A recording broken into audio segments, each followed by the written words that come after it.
It's Medical Mystery Monday on Dr. Oz. We're investigating a mysterious illness that more and more women are identifying that's affecting the brain. Could you have this mysterious ailment too? And Power couple Gabrielle, Reece, and Laird Hamilton are helping to reveal the ultimate sleep quiz. Out of 100, you got a 93. Laird got a 37. Find out how you can add valuable time to your sleep tonight. coming up next.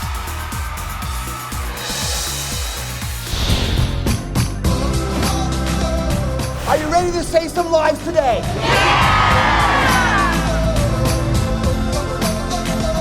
I love you, Dr. Oz.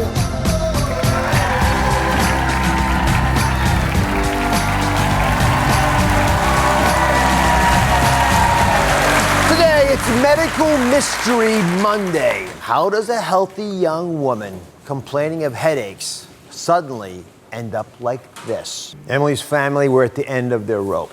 After many misdiagnoses and failed treatments, they didn't know what was going on with their once healthy daughter. In today's Medical Mystery Monday, we are investigating a mysterious illness that more and more women are identifying that's affecting the brain. Now, we've been following the case of Emily Gavigan, who went from a healthy woman to losing the ability to speak in less than a year. It's the biggest nightmare for any parent or doctor, not knowing what was attacking Emily's body. So what would you do? What would you do if this happened to your friend or family member, someone dear to you? Well, Emily's parents, they pushed doctors. They pushed hard to figure out what was wrong with their daughter. And today, this medical mystery has been solved. In fact, Emily is here, and we're happy to report she's made a full recovery. Please come on out, Emily.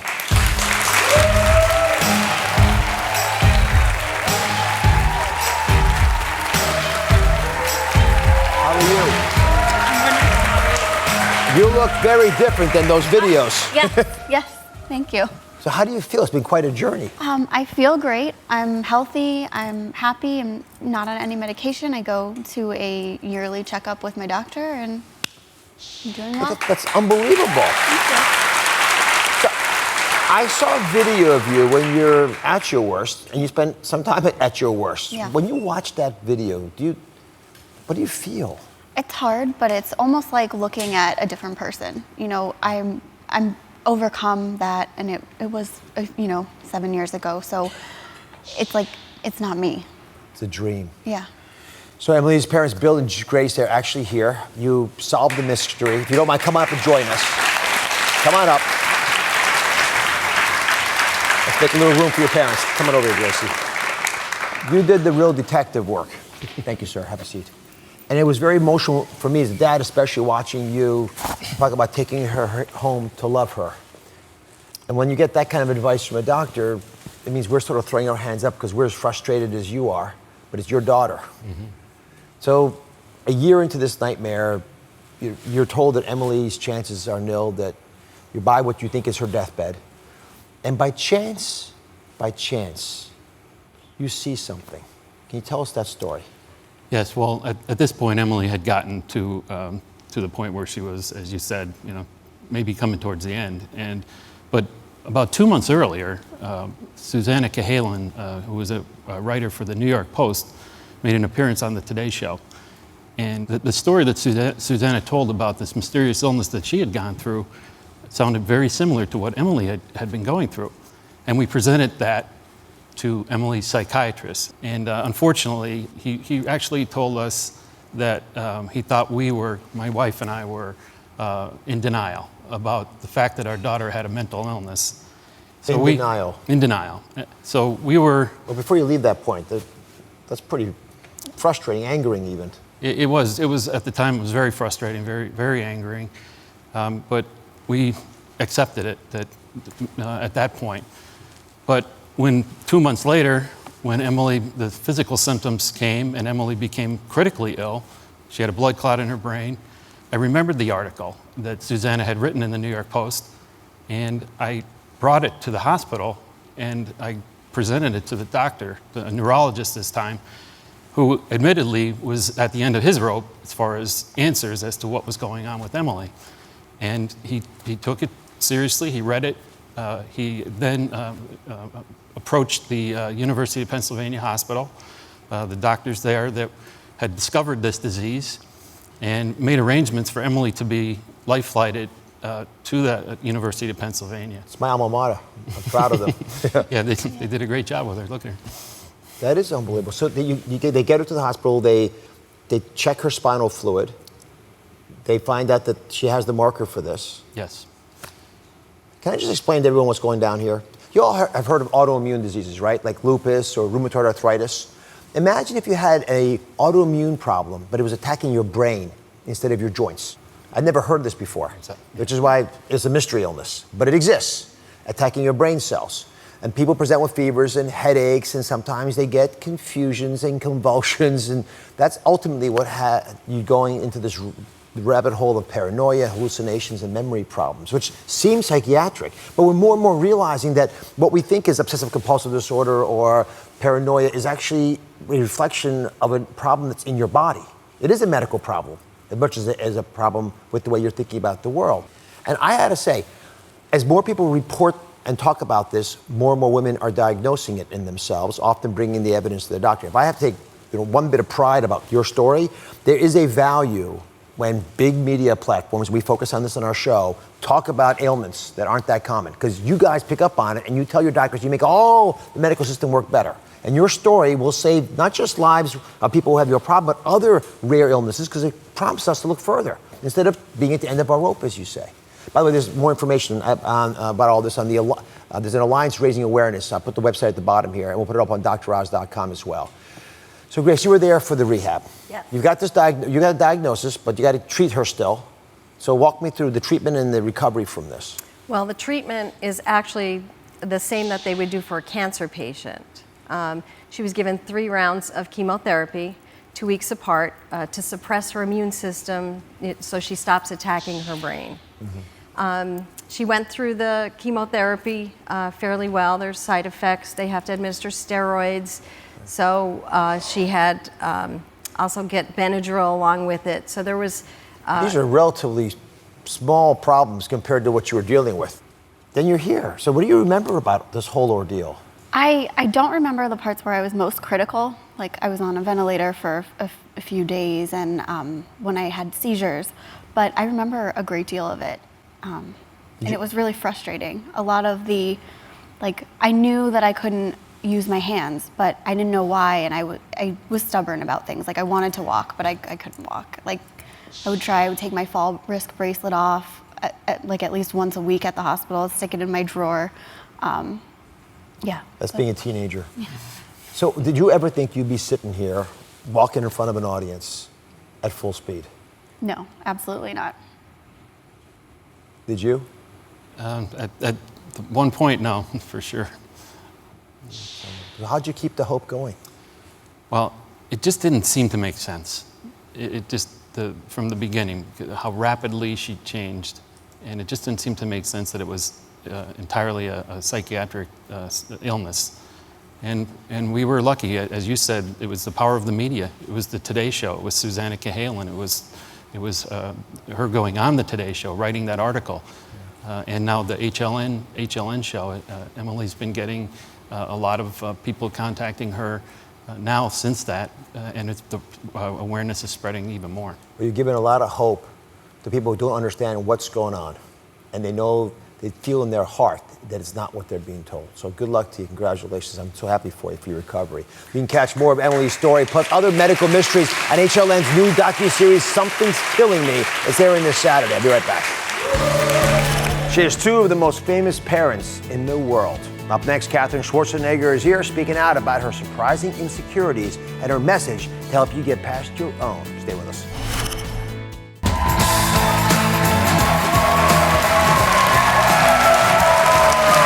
She grew up with 2 of the most famous parents in the world. Her dad, Arnold Schwarzenegger, bodybuilder, actor, politician. Her mom, Maria Shriver. She's a journalist, an Alzheimer's crusader, and a Kennedy. Today, Katherine Schwarzenegger is here, speaking out about the insecurities she's faced and how she can help you get past yours. It's so good to have you here.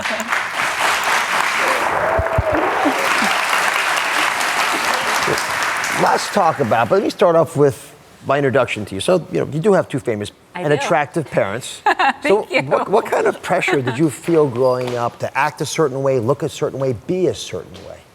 I mean, I honestly feel like I just felt normal pressures that everybody experiences. I think that everybody can relate to being the daughter of somebody, the daughter of a famous doctor or a football coach, something like that. My parents were really great at having us four kids have a very normal upbringing in childhood. So it wasn't about going to fancy events or, being photographed. So for me, I feel like I had a very, very normal upbringing in childhood. Well, I witnessed part of your growing up, and I could see You did. It took no prisoners. You wrote a book Yes. a few years ago. You were in your early 20s when you wrote it. Yes. And I'm just going to quote this from the book, if you don't Okay. mind. Yeah. It starts with the line, "I'm fat, I'm ugly, I'm stupid, and I feel totally disgusting." Now, as a father, I smile at that now because I wrote that 7 years ago when I wrote my first book. But it breaks my heart. What made you feel that way? I mean, honestly, I wrote the book 7 years ago, and I wrote it because I had done an internship at Dove when they came out with their campaign for Real Beauty, and I just became really passionate about the topic of body image, and just based off my own experiences being a young woman growing up in Los Angeles and feeling the typical, ways of wake up one morning, you feel fat, you feel, you have a pimple on your face, you feel insecure, which I feel like everybody can relate to. And I wanted to write a book because I didn't feel like there was an open and honest conversation going on where you could say to your friend, like, hey, I don't feel that great today, and that it was something that was a hush-hush topic. And I wanted to kind of not have that because I wanted it to be something that we talk about and not hide. How do you feel about your body today? Great. I love my body today. Good. So share with our viewers a tip or two about how you got past the negativity, how you got to where you are now. Yeah, I mean, I think everyone in here would say, especially the women, that body insecurity is something that, and just insecurity in general, that you deal with for the rest of your life. And it's something that my mom always told me growing up, that there's not one thing that's gonna say, this is gonna be it for the rest of your life, you're gonna be good to go. So I think it's just really about changing your attitude and your mindset when you get to those negative places. Mm-hmm. And that's what's helped me, because of course I still have days where I wake up and I'm like, I don't like what I see in the mirror, or I don't feel good, or I think it's just about putting things into perspective and changing that negative talk into positive talk. So you're actually holding back. You have a little secret that I'm going to share all with you when you come back. This is a secret that has apparently benefited you, could benefit all of us, and gotten you through some hard times and reduced stress. Yes. And this may be, honestly, the cutest stress-busting secret we've ever had on the show. So stick around.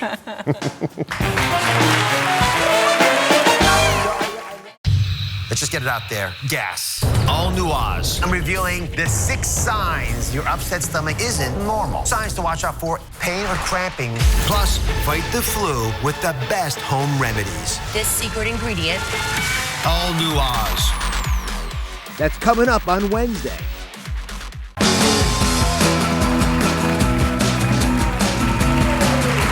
I am back with Katherine Schwarzenegger, daughter of my good friend and Alzheimer's crusader, Maria Shriver. She's here today. Yeah, give her a hand. Revealing her surprising, stress-busting secret, which is... Puppies. And puppies. Dogs. Yes.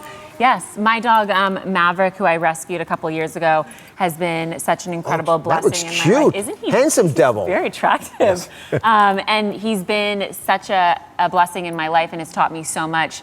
But one of the amazing things about him is that, when you have a dog or an animal around you that gives you such incredible unconditional love, it does reduce your stress as a side effect. So, it's been so great. What got you passionate about pet adoption? Yes. And not just puppy adoption, pet adoption. Yeah, pet adoption.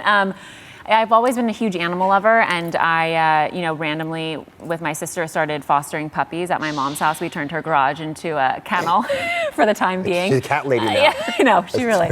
And I ended up having what they call a foster failure because I kept Maverick, and seeing how kids reacted to my dog Maverick and the fact that you could get a dog that came with a story was so interesting for me. And how kids are with animals, they get so excited and you remember your first pet forever. So I wanted to write the book to teach kids about it, so when the time comes for them to get their first pet, they choose to go to a shelter. Well, we're going to talk about that in one second, but I have a little surprise for you. Surprise for me? Yes. We teamed up with the ASPCA. My favorite. Yes, and they're going to put your stress-busting tip to the test today, live on the show. Come on out, guys. Come on over, Katherine.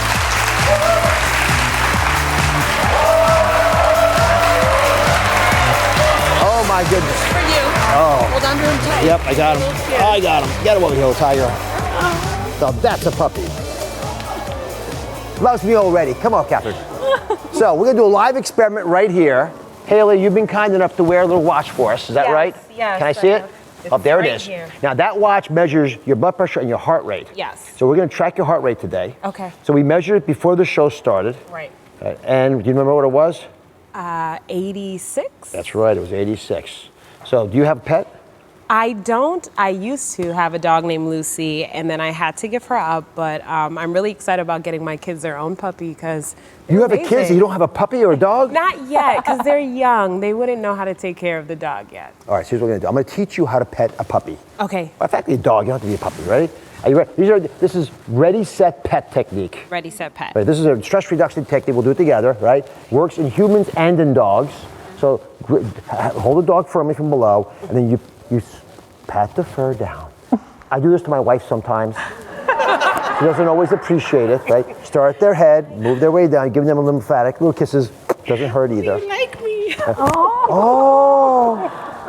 You should probably adopt him. I know. It's yours, Haley. But you know, the thing is, as a doctor, I can tell you this, your oxytocin levels, which is your cuddly hormone, makes you feel affinity towards other people, other living things, goes up, and it does in the puppy and dogs as well. Wow. So that means I'm loving. You're loving. You know, I'm gonna leave you be because I know I'm getting you excited standing next to you. Come back over here. I'm coming back, but I'm monitoring your heart rate. You can all monitor it with me. Just relax and enjoy your puppy. We'll come back to you in a second, Haley. All right, let's talk about the book, Maverick and Me, which I began leafing through with John, who's the younger of the two. Yes. They loved it. We have all the pets at our house. Oh. So rescuing pets, pet adoption, whatever works for you, but why the book? So I wanted to write the book because I just saw the way kids reacted to my dog Maverick, and my little cousin was so excited that I got a dog that was found under the freeway, and she ran and told all her friends. So I wanted to teach kids, because when I was little, I didn't know about dog adoption as an option, and I wanted to teach kids through the book just to get them excited about it, so when they get their first dog that, you know, they tell their parents to go and adopt one. All right. So are you ready for the test? Do you think it worked on Haley? I mean, I think it works for me every day. Okay, let's put our heart rate up there on the monitor. Let's see if there's any difference. For the last recorded measurement, 71. It worked. Pets do work for stress release. How do you feel over there, Haley? You enjoy being with the puppy? I am in like hog's heaven right now, honestly. This is so amazing, and she's so loving. All right, if you want more info on how to adopt puppies like this, yep, like this, just like this, go to droz.com, read the copy, read the prompters right there, and be sure to pick up a copy of Katherine's book, Maverick and Me. Katherine, thank you very much. And to the HPCA, appreciate it. We'll be right back. Here's the book. What's the state of our nation's sleep? Up next, power couple Gabrielle, Reece, and Laird Hamilton are helping to reveal the ultimate sleep quiz. Find out how you can add valuable time to your sleep tonight and sleep better with your partner. Don't get too comfortable there, Doc. Stay with us.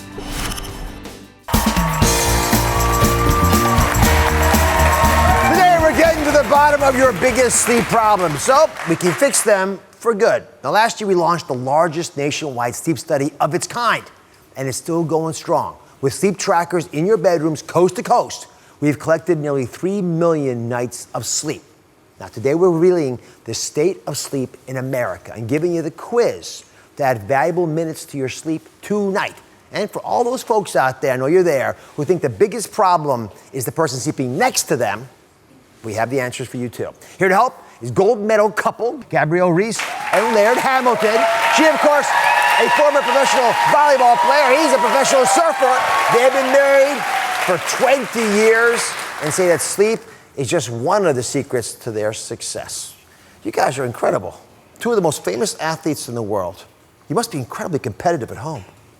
Well, I think we're so competitive, we try not to be competitive, so we can actually stay married and raise children and function like normal human Early beings. on, I thought I could play volleyball, and then I realized that I was going to be in the back of the truck with the dogs riding home. Every time, from practice, in the back of the truck. I don't know if that's certain true. I things, but- don't know. Why are you guys so passionate about sleep in America? You know, for us, our whole message, you know, I always say if you're going to get out of bed each day and work in this business, you need to be talking about something you really believe in. That feels really worth it. And so when we talk about overall wellness, one of the foundation pillars of that is rest. And I have to give Laird a lot of credit. He is the sleep police in our house. I mean, when I leave town to go work, he's on the phone. Yeah, I got everybody in bed by 8:30 last night, like showing off, and somehow. Well, that's a big accomplishment at my house. Everybody in bed. Yeah, well, I mean, I have all women at my house. You know, it's hard to get them out the door. Imagine getting them in bed. Yeah. So, but that's when you recover. That's when you rejuvenate. I mean, we're meant to go to sleep. And so with all of our daily lists of things and electronics and all these other reasons why we don't go to sleep, we just know you can eat really great, you can move, you can try to keep your stress low, but if you're not getting good sleep, you're not maximizing, you know, your life, your health, and your days. So breaking news for everybody. The Nobel Prize for Medicine is just awarded, and it was given for circadian rhythms. The guy who figured them out. It's amazing. That's the internal clock that lets you sleep, that your body runs smoothly. So obviously it's become incredibly important at every level of our communities. Your circadian rhythms are probably pretty different from each other. You ever butt heads when it comes to sleep? Well, I think the headbutting comes more from me trying to get her to go to sleep early, and then me trying to get her to wake up early. So, you know, it's usually like, hey, let's get up, because she doesn't want to get out of the bed. Right. I just immediately get out, and then she doesn't want to get in the bed. So regardless of when you go to bed and when you wake up, you actually can know your sleep number. So we had you track your sleep. So to go overcome this argument, which is currently there, come over. Yeah, we track your sleep. This is a low point in my life. Right. We used to track her in your bedroom. You guys stand right here. All right. And we're going to put your numbers right up there. Right there is your number. Now, here's the thing. This is exactly what the sign says you're doing. First up, this is Gabby's number. That'd be like an A if this was a it's out of 100. Right? You got a 93. Yeah. This must have been a very rare night. And the pinks, the pinks here, how many times you woke up? You woke up 4 times, which is not bad. But you wake up to go to the bathroom, you roll the wrong way, small things happen. 93, remember that number. Let's look at Laird's number. Right? Laird got a 37. Wow. That's bad. Does that mean I'm the winner? Yeah. Yay. So what is your defense, Laird? All these, this is how long it took to fall asleep, and all these pink boxes are you just getting up. What happened? My only defense is children. This is the best week to track, is all I'm saying. Yeah. This is the single moment of her sleeping career. In 20 years, this will be the only week I get a higher score. I actually, just to audit you, I brought one of your kids. Okay. Yes. Okay. She's right over there, cute as can be. Yeah, Brody. So Brody, is this true? Did you wake your father up all those times? Yes. Yes. So Brody is... This is Brody's knee. Yes. This is her elbow. Yes. That's her knee again. Yes. What it is Brody, I always say that, you know, I was the one who, when they're babies, I nursed them, they're in bed. And so when they got older, if they, you know, little kids go through phases where it's like, hey, can you come with me and lay in bed or just hang out with me? And that's when Laird has always been the one when they were bigger to do so. I'm the designated this was the, sleep hitter. Good job, honey. Now, you guys have a little secret. Right. Brody, thanks for being honest about your dad. That you say helps you. I've not used Shaga tea. Yeah. But you guys swear by it. I do. Why do you like it? I drink it at the end of the day, and I'm not sure if it's, I'm not sure if it's just warm liquid that's helping, but I think it really helps the depth of my sleep when I wake up and feel like, and not a 37, of course. Yeah, 37, Brody. But when I wake up, when I wake up and have a good night's sleep, I feel like the depth of the deepest part of my sleep is deeper when I drink the tea. And I have and it this is every the king evening. of the mushrooms. Yeah. People have to realize there's so many health benefits, and you don't have to cycle it in and out of your diet. Yep. There is no one who will say that chaga is not one of the most important mushrooms that there is. It's just one of the strongest mushrooms in the world. It comes in a tea bag now. It does. Toss it in the water, off you go. We have a chaga pot. I actually boil. I boil chaga there. that simmers 24 hours a day that I just drink the tea out of and then add water. Yeah. How cool is that? Yeah. He gets all of us getting to bed sooner and healthier. And then I get the bad sleep. That's So right. whatever. They get embarrassed on national television. All that matters is I There's a win, right? couple in the audience who can use some help from you guys. A few tips. Now, the husband doesn't know it, but he was secretly filmed disturbing his wife's sleep. Oh. Take a look.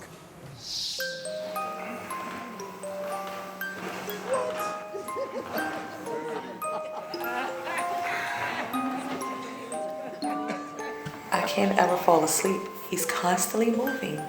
He's abrupt movements all throughout the night. And he always wake me up. Then I start worrying about my kids. And if I finally fall asleep, I can't stay asleep. So I have to get out of bed, walk all the way over here, find the remote, and come over here to a television that's blaring. Can you help me, Dr. Oz? Caprice and Tori are in our studio. Are you, what do you have to say to defend yourself? She's in a lot of trouble, Dr. Oz. I mean, that is a lot of moving around you were doing. Every night. Every night. My circadian rhythms, I think she's messing them up. He wants a Nobel Prize now. All right.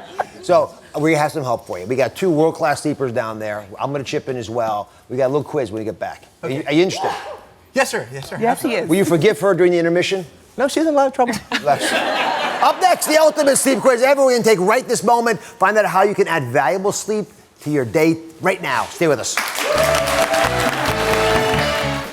A newlywed found with a gunshot wound to the head. His new wife claiming it was suicide. Suicides don't happen with a shot to the back of the head. Or is it murder? All new Oz. That's coming up tomorrow.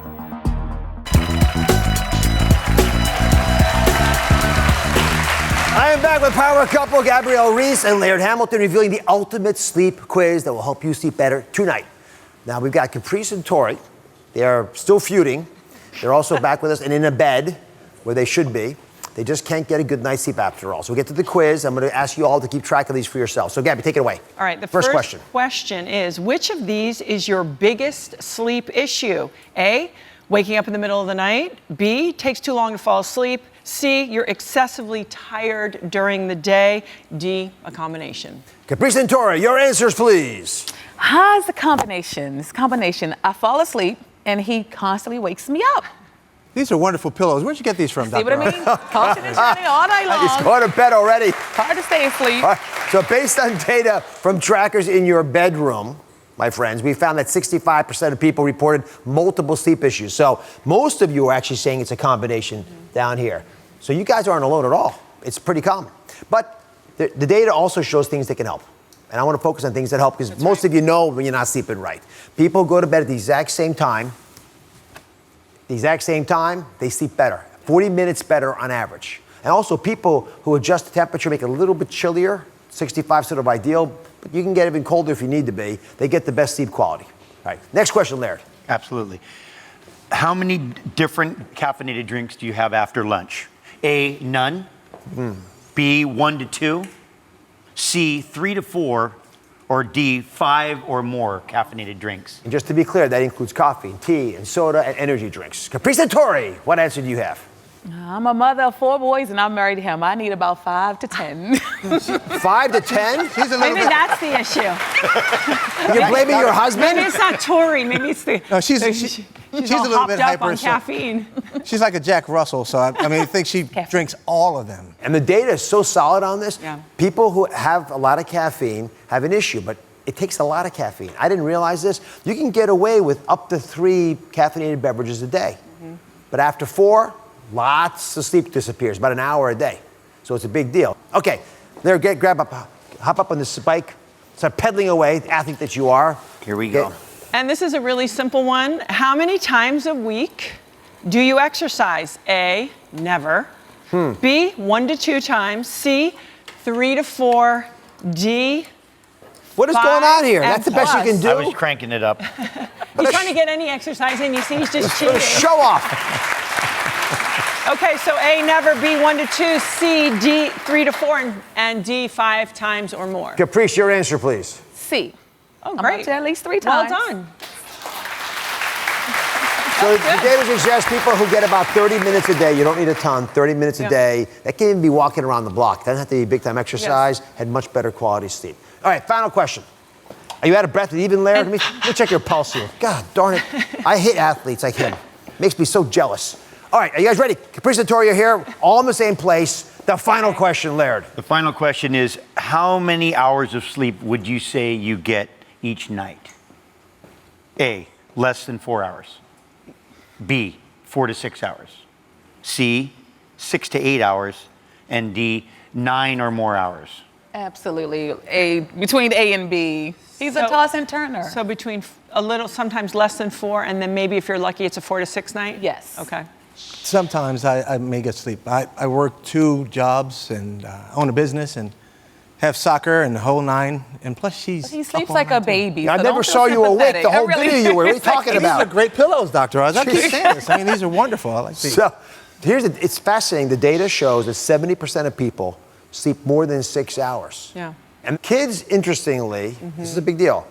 The more kids you have, the worse the male sleeps. Yeah. But the women, they sleep the same regardless of the number of kids. Once you got one, you're going to be up anyway. You might as well have more. Probably So confirms. we should have more. So you hear that? We should have more. Not, Dr. Oz. Oh, put it over his head. These pillows, yeah, let me go. Mother him. We can just all leave right now. That's what you should do. All right. We can just all leave and they can go work on the last one. I want to thank Larry and Gabby very much for being part of this. Up next, find out how to improve your sleep nights for good. Stay with us. It's our biggest November ever on the Dr. Oz Show. New Alzheimer's action plans, new undercover investigations, new true crime cases, and the biggest stars. All November, only on Dr. Oz.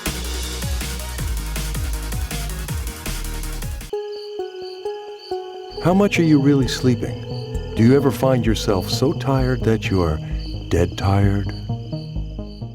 Let's exhale into downward facing dog. There are zombies among us. They're in our offices. They're in our gyms. Downward facing dog. Okay.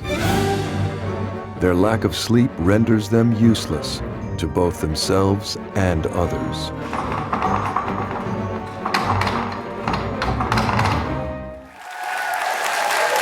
Last year, I asked you to send me your best sleep zombie video, doing something funny or silly while being sleep deprived. And now, the winner.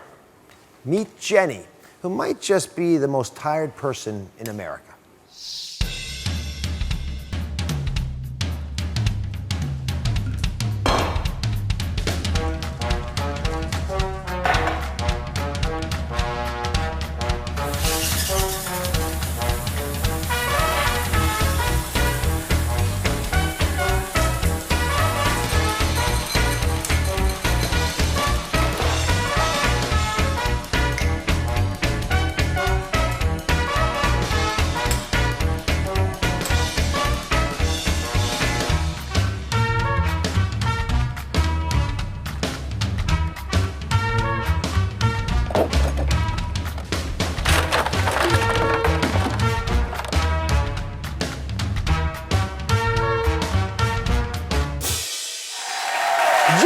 Here, wonderful video. So what is the thing that keeps you up the most, that makes you so zombie tired? You know, I have a lot of issues, Dr. Oz, and one of them is I've always been a light sleeper. You know, I can't fall asleep, and when I do, I don't stay asleep. And then when I finally fall asleep, the dog wakes me up. It's not one thing, it's another. It's not one thing, it's another. Come over here, I got a solution for you. Right? I partnered with Sleep Score Labs. They're the makers of the brand new Sleep Score Max. Now, this is a big deal. Remember we did that big study and gathered all that information? This is the sort of new upgraded turbocharged version of that. It's a sleep improvement system. It's not just a tracker that measures your sleep from your bedside table and helps track your progress through an app. It is the most accurate technology outside of a sleep lab. I use it. I'm going to show you my data from this week. Are you ready? I'm ready. All right, now you know how competitive I am.